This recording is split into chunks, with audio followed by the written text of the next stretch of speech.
ಕಲಬುರಗಿ ನಗರದಲ್ಲಿ ಶ್ರಾವಣ ಮಾಸದ ಪ್ರಯುಕ್ತ ನಸುಕಿನ ಜಾವ ದೇವಸ್ಥಾನಕ್ಕೆ ಹೊರಟಿದ್ದ ಮಹಿಳೆಯ ಕೊರಳಲ್ಲಿನ ಮಾಂಗಲ್ಯ ಸರ ಕಿತ್ತುಕೊಂಡು ದುಷ್ಕರ್ಮಿಗಳು ಪರಾರಿಯಾಗಿರುವ ಘಟನೆ ನಡೆದಿದೆ. ಶ್ರಾವಣ ಮಾಸದ 1 ತಿಂಗಳ ಕಾಲ ನಸುಕಿನ ಜಾವ ಶರಣಬಸವೇಶ್ವರ ದೇವಸ್ಥಾನಕ್ಕೆ ಹೋಗುವುದು ಇಲ್ಲಿನ ಜನರ ರೂಢಿಯಲ್ಲಿದೆ.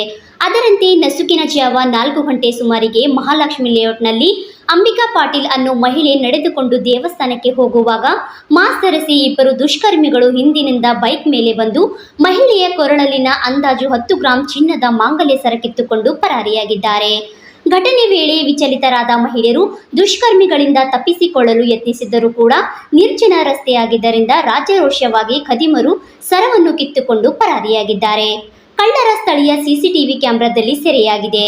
ಸುದ್ದಿ ತಿಳಿದು ಸ್ಥಳಕ್ಕೆ ದೌಡಾಯಿಸಿದ ಪೊಲೀಸರು ಪರಿಶೀಲನೆ ಮಾಡಿದ್ದಾರೆ.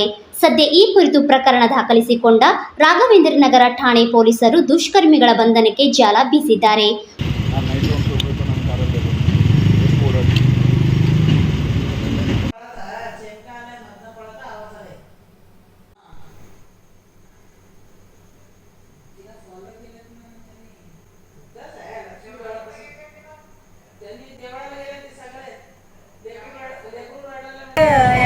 ಶ್ರಾವಣ ಮಾಸ ಅಂತ ದೇವಸ್ಥಾನಕ್ಕೆ ಹೋಗ್ಬೇಕಂತ ಹೋಗಿದ್ದೇವ್ರಿ.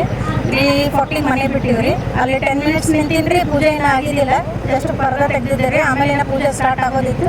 ಅಷ್ಟೊತ್ತಿಗೆ ಬೇಬಿ ಹೇಳಕತ್ತ ನನ್ನ ಪಾಪು ಅವರಿಗೆ 11 ಮಾತರು ಪಾಪು ಹೇಳಕತ್ತ ನಾನು ಫೋನ್ ಮಾಡೋಣ, ನಾನು ರಿಟರ್ನ್ ಬರಕತ್ತೀನಿ ಸರ್. ಬಂದ ತಕ್ಷಣ ಇಲ್ಲಿ ಕೊಳಲ್ ಕೈ ಹಾಕ್ದಂಗೆ ಆಯಿತು. ಇವರು ಟರ್ನ್ ಗಾಡಿ ನಾನು ಸ್ಲೋ ಐತ್ರಿ, ನಾಯಿ ಇದಾವೆ ಅಂತೇಳಿ ಟರ್ನ್ ಆಗ್ಬೇಕನ್ನೋಷ್ಟಿಗೆ ಅವರು ಹಿಂಗೆ ರಪ್ಪಂತ ಹೊಡಂಗೆ ಐತ್ರಿ. ಅನ್ನೋಷ್ಟಿಗೆ ಮತ್ತೆ ಜೋರಾಗಿ ಬೀಳಿಸ್ಬಿಟ್ರು. ನಾನು ಗಾಡಿ ಹಚ್ಚಾರ, ಗಾಡಿ ಟರ್ನ್ ಆಗಿ ಅಲ್ಲಿ ವಿಜಯ್ ಮಾನೆ ಅಂತ ಪೊಲೀಸ್ ಇದ್ದಾರೆ. ಅವ್ರ ಹತ್ರ ಅವ್ರ ಮನೆ ಬಾಗಿಲು ಹೋಗಿ ಬೆಳಗ್ಗೆ ಜೋರಾಗಿ ಕಿಚ್ಕೋತಾ ಇದೆ. ನಮ್ಮ ಪೊಲೀಸ್ ವಿಜಯಣ್ಣ ಬಾರು ಅನ್ನೋಷ್ಟಕ್ಕೆ ಅವರು ಕಿತ್ಕೊಂಡು ಓಡೋಗ್ಬಿಟ್ರಿ ಸರ್. ನಂಗೊಂದು ಸ್ವಲ್ಪ ಬೀಳಿಸಿದ್ರು. ಎಳ್ಗಾಡಿ ಅದು ಮಂಗಳ 10 ಗ್ರಾಮ್ ಇತ್ತು ಸರ್. ಬ್ಯೂರೋ ರಿಪೋರ್ಟ್ ಆಚೆ 32 ನ್ಯೂಸ್ ಕನ್ನಡ, ಕಲಬುರಗಿ.